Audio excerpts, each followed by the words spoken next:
మనం ఫండ్స్ తెచ్చుకోవడం కానీ అదే మరి ప్రాజెక్టులు తీసుకోవడం కానీ ఇవన్నీ జరగాల్సిన అవసరం ఉంది.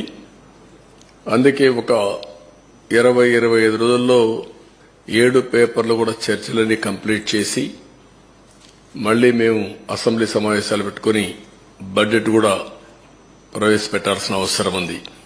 లేకపోతే మళ్లీ ఒక సంవత్సరం మనకు ఒక కన్ఫ్యూజన్ లో పోయే పరిస్థితి వస్తుంది. అందుకే మేము 7 సబ్జెక్ట్స్ కూడా మీకు ఒక ఐడియా ఉంది. మేము కూడా టైం టేబుల్ ఇస్తాం. దీనిపైన తరోగా చర్చ చేస్తాం. చర్చ చేసిన తర్వాత ప్రజలందరూ ఇచ్చిన సజెషన్స్ కూడా తీసుకొని వెబ్సైట్స్ అన్ని ఇప్పుడు ఇరిగేషన్ ఉంది. ఈ ఇరిగేషన్ ఒక వెబ్సైట్ ఓపెన్ చేస్తాం. టోటల్ డాక్యుమెంట్స్ అన్ని అందులో పెడతాం. ఎందుకంటే ఒక అలవాటు అయిపోయింది. ఏది చేసినా ఎదురుదాడి చేయడం,